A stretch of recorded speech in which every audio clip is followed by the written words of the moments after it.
Okay, everyone. You too, really. We're just recording this for archive. We're going to talk about some basics. And this is a little off the cuff, but I've done this so many times. I feel like it's going to go okay. And I was saying, if you have any questions, please interrupt me and be like, wait, I need you to re-explain that part.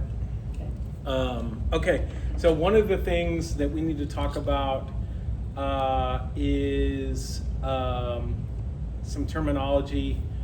Because we have knobs and buttons and things like that, we need to know some terminology so that when we turn knobs, it's not just like, well, I don't even know what this is doing.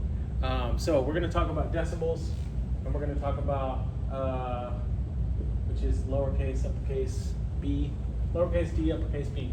We're not going to talk about whatever, decibels. We're just going to talk about the basics.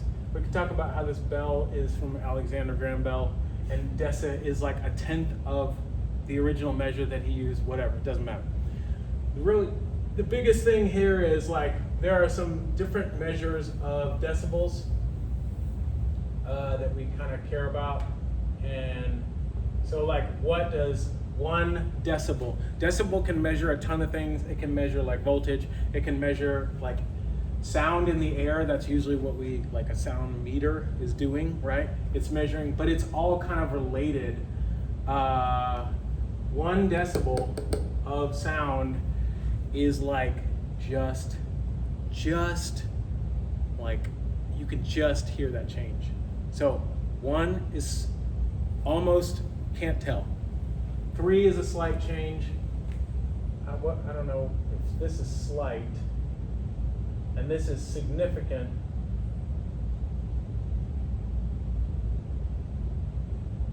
What would this be? Barely audible. Barely audible. And then this is like, if you were listening to something, I don't know if you've ever done this, but like, you're listening on your phone to something and then you put your AirPods in and it's like double the volume and you're like, whoa! That's basically 10 decibels of difference. So like a typical, I don't know if you guys have like heard of it. I don't know. We can't even see this on the whiteboard. You saw that I wrote on here, but you can't see anything. Anyway, okay, so I was just gonna say, when you have a sound meter and you're measuring how loud it is, basically, it's like if you were like a common number that you might be running your sound at for churches, let's say, not maybe DJ or concerts, would be like 90 for worship, okay? 90 would be like loud and full, like somewhat loud and full. If we went to 91, you'd be like, maybe, I don't know, feels like a measurement error, not that big of a change. If you went from 90 to 93, you'd be like, oh, that's slightly louder. If you went from 90 to 95, we're like, that's significantly louder now. If you went from 90 to 100, you'd be like, holy cow, that's a big change. Or, so like a typical measure that we also like when during speaking, conversation could be at 65 or 70. Think of like the difference between 65 or 70, even just preaching through the PA, right? Might be 70. And then that's like the response song might be around 80. But like opening song, big, goodbye yesterday, whatever, is like 93, 90, 93. Yeah. Like that's kind of the range we're working in terms of decibels in the air. It can also be electronic.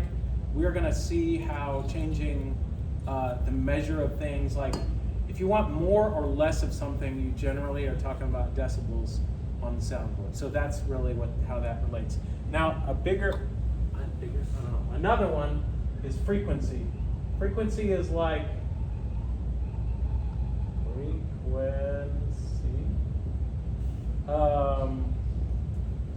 this is like lows, mids, highs kind of thing. Stand over here. Right, so, and the way we shape sound a lot of times is like, do we cut some of the low frequencies, or do we boost some of the high frequencies? And there's a big range of like, we have to map sort of like what we hear to the numbers, and this is what we're talking about. You need to kind of have some idea of the numbers to be able to know like what to do.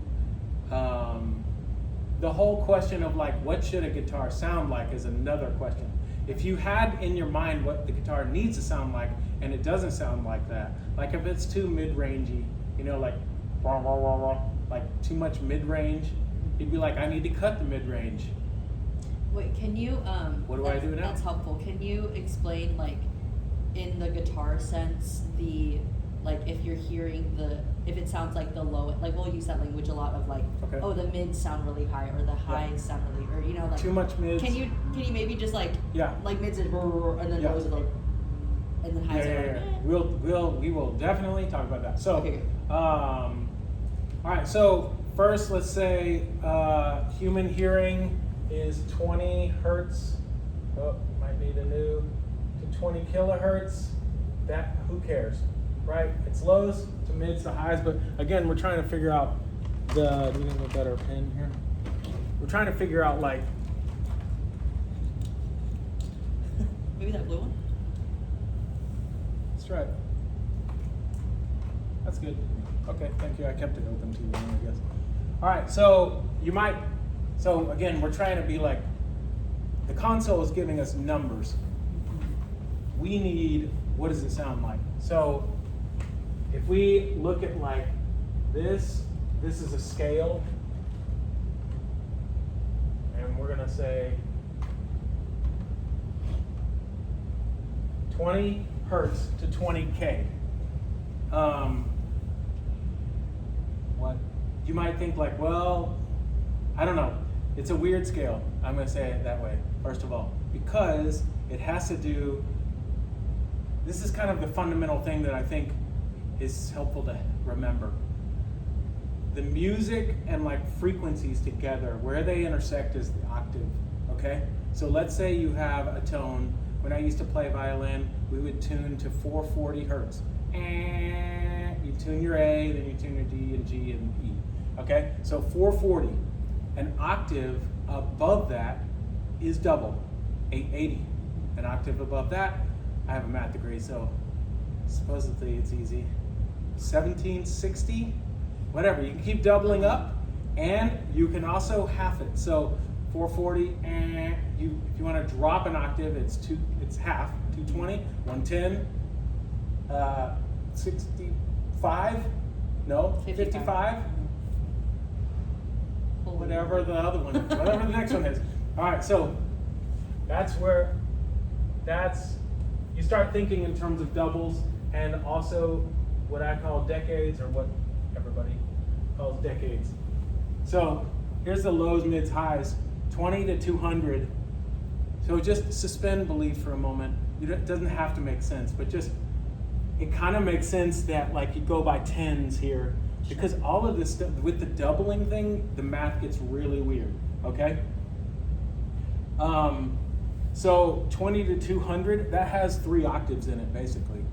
So that's the low octave. So if you were like, hey, can you cut some of the lows?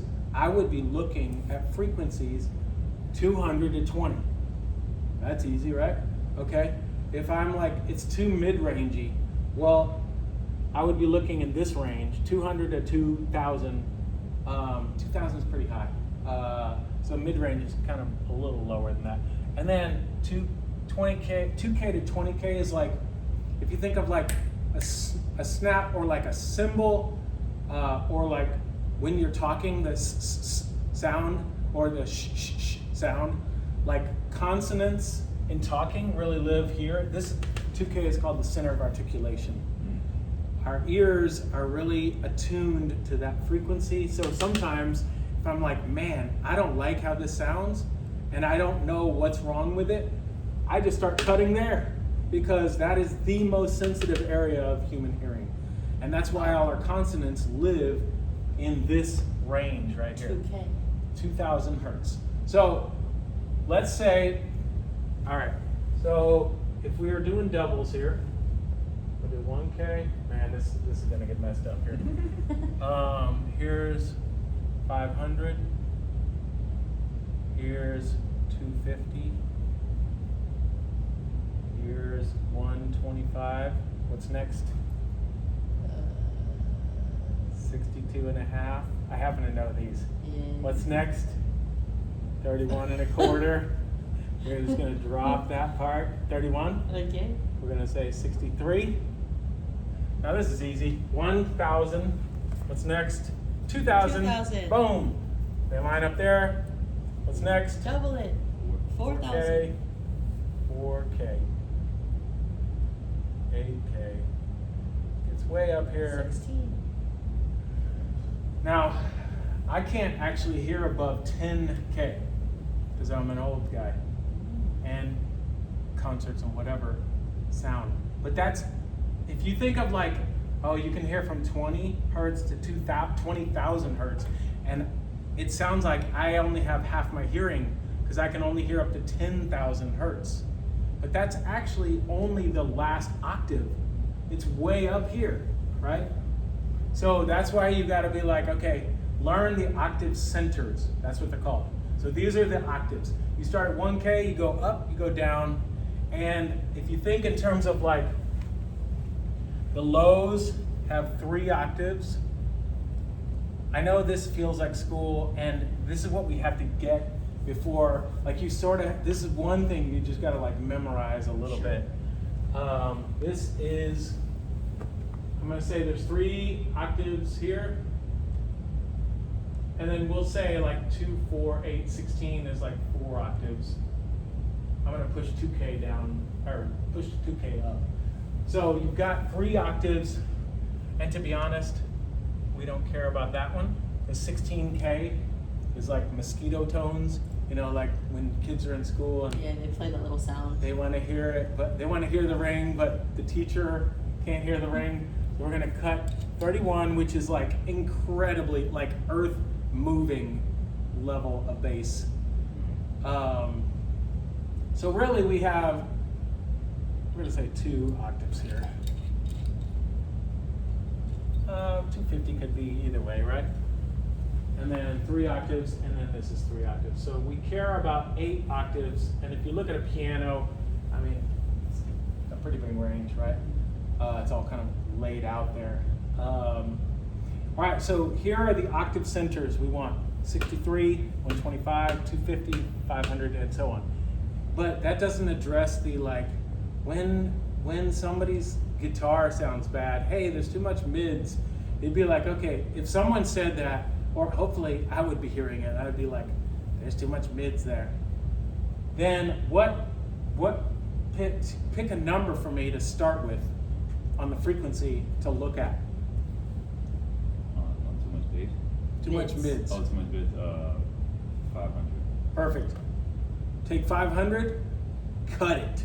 Cut it by 1 decibel. It's gonna be barely audible. Is that a good? I just cut it a lot. Cut it 10 decibels. And then just be like, oh, that's different. Okay, one thing that's psychoacoustically, well, I think we talked about this earlier, or I don't remember who I was saying this to. 5 seconds is like the Yes. range of time that you have to be like, oh, that doesn't sound good, fix it. And then, because if you play with it for a long period of time, you'll just be like, I don't know, is it better? Maybe. And then you'll notice the button wasn't on and weren't actually changing anything. You were just like faking yourself out. Mm-hmm. It's happened a few times. So you have about 5 seconds to like make a change. So just make a radical change and then be like, is that better or not? I think so. One thing that I also do in live sound, which you can't do a lot in, I mean, you could do less in recording. Live sound, the band's playing, stuff is happening, it's coming at you the whole time. And if you need to make a change, just make it quickly and then like zoom back out to the big picture so that you don't like, Not in the weeds. get really into the weeds, because your brain cannot, somehow, I don't know, God made it so that our hearing can just adjust to things. Like right now, you're not hearing the room, you're not hearing the air conditioning running, you're not like there's a lot of things you like your brain is just like you're not hearing. I heard some thing that was like, you know, your brain filters out like your guts moving. I was like, I didn't want to know that. I'm like, y'all here. So it filters out so much stuff because this would be too much information. But like, just make a change, make it quick. This is kind of the area that you need. So like, let me talk through real quickly what I think of when I think of like each octave center, and then we'll move on. All right, so octave center 63. Again, we did this by going 1K and dividing, and then 1K and multiplying. Okay, so I might not have one for all of these, but like I think of the fundamental of the kick. Some people put the kick drum down at 50, 50, 60. It's kind of like that low end, like poof, right? It's not the snap part of the kick. It's like the thump part of the kick. I think of 125 as like, you know, when someone does a voiceover with a baritone voice and it's like super rich and super rich sounding, that's like 100, 125. Make sense? Okay. 250 is like, sounds like this. It just sounds like low, mid, mess. Yeah. We usually, like, the way we have microphones that are directional, when you get closer to a directional mic, it sounds kind of woofy. That's usually what you're cutting. Woof. Yep, we don't need so much woof. It's called proximity effect. 500 is like basically the fundamental, like vocal power, essentially. It's like the tone of someone's voice that's singing. It's obviously, it goes up and down in that range, but that's basically where a lot of vocal power is 500. So you can like make their voice sound thin by just like cut that in 500, and you got like not that much power at all. 1K is like edgy. We start to get into like describing sounds. You really have to like hear what it sounds like on any given channel. 2K, like I mentioned, is the center of articulation. So that's like where our consonants, around where our consonants live. All those sounds that are kind of percussive. 4K is like well, it's hard to say because these are pure tones, and I cannot make a pure tone with my mouth. But this would sound like very like way up there. I can't do it that high. So these are just the high end. Sometimes 8K sounds more like air, or it like opens up when you have, or it like closes down when you cut it. So yeah. And then I can't hear it, so I just ignore 16K. Yeah. Anyway, all right, so that's frequencies. I know that's like a lot of data. Really the biggest thing is like, when you hear a sound, I think, okay, is it too much mids, highs, lows, and then just hone in on a frequency. And I only really use these when I dial in a frequency for EQ. EQ is where you're like changing the shape of the sound by cutting different frequencies or boosting different frequencies. And so I just pick one of those octave centers out. Like the difference between 250 and 280, negligible. Now the difference between 1000 and 1001, that is really negligible. I would say like, you just got to keep that in mind. So I just go with the octave centers, it's close enough. Again, in live sound, you just like change it, move on. Hopefully you have enough time to dial it in. Okay. For How's it? EQ, do you follow specific shapes? You mentioned EQ shapes. Like, does each thing like? There are different filters that you can use for EQ. Like you can use one filter that is called the high pass, of course, because electrical engineers came up with it. Mhm. You're not, it's not a low cut, it's a high pass. Anyway, it's Clever. like, it's like cut everything below here, like send it into nothingness. Not just like a little less, not like a shelf. All the way down. It's like, make it disappear. Okay. That's a high pass. You can use a shelf, which is like cut, Mhm. like, you know, and obviously you can move that up or down. We'll mess with all that stuff. Okay. The typical is a parametric shape, like a bell. So you have like that, or it might be a cut like this, like a round, let's say 125. And yep. One final thing, so on decibels and frequencies, one final thing is when we're setting gain. So Yes, gain on the console, like every input that comes in through these XLR cables, through these inputs, is like all over the board. Think of like a violin, it's just like a tiny little signal, or someone shouting, or drums, super loud. They're gonna come in all over the place. Like some are gonna be really big and some are gonna be not big. And typically what we're trying to do is we're trying to get all of the levels up to a certain point. We're not trying to get all the gain knobs to be at a like 0. We don't care what the gain knob is to a degree. We are gonna set that gain knob so that like the level of the kick drum goes into 2 yellow segments. The level of the snare drum goes into 2. Now the gain knobs might be different, so you just turn it, and there's a certain amount of, the first word I thought of was psychological warfare, but that's not what we're doing. There's a certain amount of social engineering that you have to do with the band. Yes. Who, if people aren't used to like, hey Melissa, I need you to play that bridge.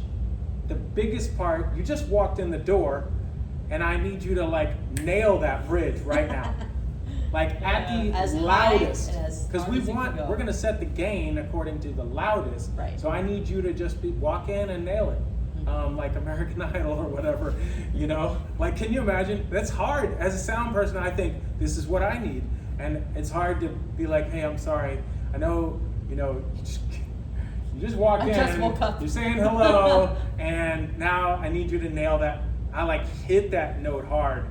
You know, and also it's hard for you to like just do it unaccompanied.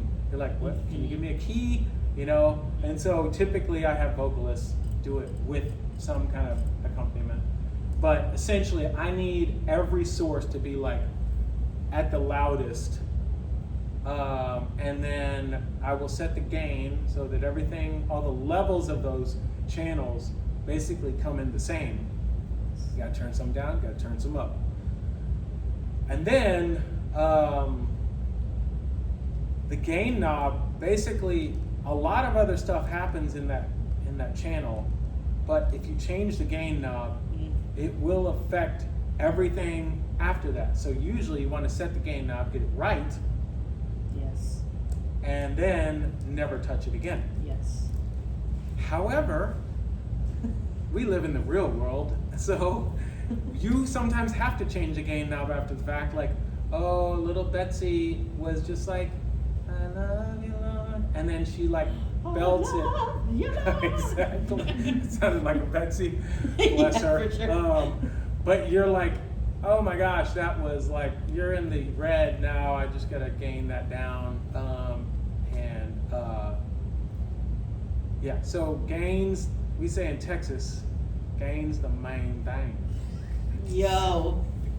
Just had to throw that. Cut. Okay, I actually do have to run into Yep. a meeting. But that was good. Way to go. You want to explain what if you change the gain on the board, Yeah. that it affects the musician's ears? Yeah, it affects everything, including the monitors. So if you have to change the gain, let's say everyone was happy with the mix in their ears, that might happen in some worlds.